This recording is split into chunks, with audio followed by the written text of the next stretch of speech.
అవినీతి పాలనను అంతం చేసేందుకు కాంగ్రెస్కు ఓటేయాలని టీ కాంగ్రెస్ ప్రచార కమిటీ చైర్మన్ మధుయాష్కి గౌడ్ పిలుపునిచ్చారు.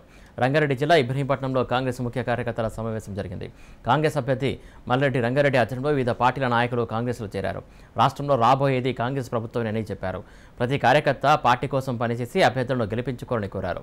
శనివారం దేవాలయంలో పూజలు చేసి ప్రచారం ప్రారంభిస్తామన్నారు మల్లారెడ్డి రంగారెడ్డి. 6 గ్యారంటీలను ప్రజల్లోకి తీసుకెళ్తామని చెప్పారు.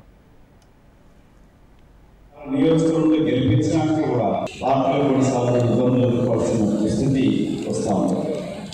కానీ ఒకరికొకరు ఉన్నప్పుడు మనం బలగం మీద బలం మొన్న సెకండ్ లిస్ట్లో నేను మళ్ళీ నాకు కూడా వచ్చినప్పుడు సెకండ్ లిస్ట్ ప్రకటన వస్తున్నప్పుడు జరుగుతుంది.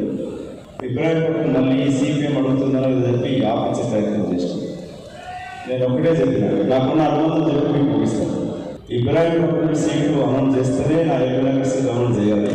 6 గంటలకు కావాల్సిన లిస్టు ఆలస్యమైంది, 2 గంటలు ఆలస్యమైంది, 8 గంటలకు వస్తుంది. నేను 15 నిమిషాల తర్వాత అధినాయకత్వం మాట్లాడుతున్నాను. మళ్ళీ నా వస్తే మన ఇద్దరికి టికెట్ కావాల్సింది, లేకపోతే నేను ఇబ్రాహీంపట్నాన్ని మొత్తం నిండుగా ఉంచుతున్నారు. ఈ ఇబ్రాహీంపట్నాన్ని నడి బజార్లలో కలుగుతున్నారని అందరూ మన పార్టీలకు వస్తుంటే వాళ్ళకు గుండెల్లో రైలు పరిగెత్తుతుంటే మల్రెడ్డి రంగారెడ్డి వీళ్ళందరినీ కూడా లాక్కుంటున్నాడు.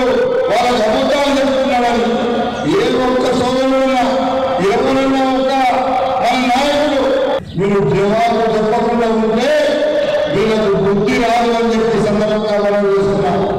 నిన్న పేపర్లో ఈరోజు చూసిన నేను మల్రెడ్డి రంగారెడ్డి వాళ్ళను